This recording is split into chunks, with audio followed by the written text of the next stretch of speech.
Sports Flash TV na may dati. Ito ay lagi kang panalo, bakbakan na sigurado, mga balitang... Ang dahilan ni Inoue bakit bumagsak sa round 1 versus Nery, reaksyon ni Bob Arum at ang Casimero versus Inoue. Pag-usapan natin yan mga ka-flash. Pero bago ang lahat, huwag kakalimutang i-like, mag-subscribe at hit ang notification bell para updated ka sa mga bidyong katulad nito.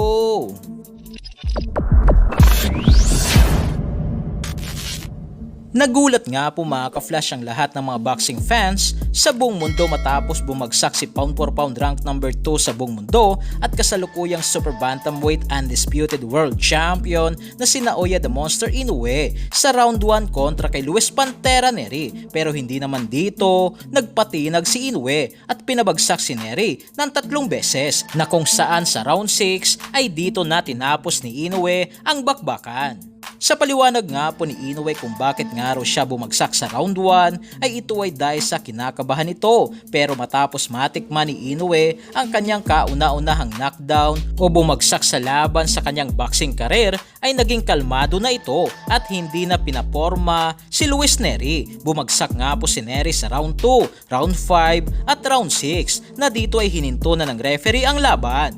Ayon naman kay Bob Arum ng Top Rank, patungkol dito kay Naoya Inoue ay isang araw katangahan o magiging tanga si Inoue kung lalaban ito sa labas ng kanyang lungga o sa ibang bansa sa kadahilanang para saan nga raw ito. Nasa bansang Japan nga raw ang pera. Subalit kung the money is appropriate, hindi nga raw maiiwasan na magkaroon si Inoue ng laban sa labas ng Japan na yan nga ay posible sa Saudi Arabia. Habang si 3 Division World Champion angas ng Pinas, General Cuadro Alas Casimero nga po mga ka-flash, matapos bumagsak si Inoue sa round 1 ay pinag-aasar nga po niya ito at pinagtatawanan na ayon sa kanya, I told you.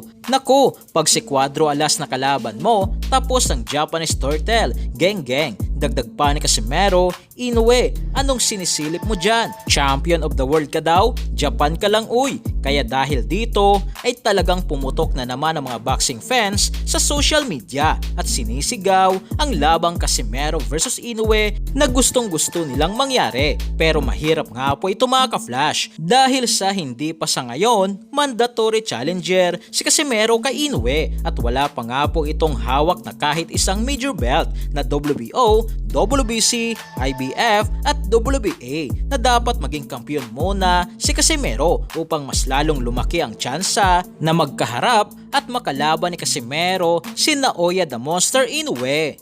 So yan lang para sa ating balitang boxing. Ano ba ang masasabi nyo tungkol dito? Para sa inyong komento at reaksyon na i-komento nyo na sa baba. Hanggang sa muli, ito ang The Sports Flash TV.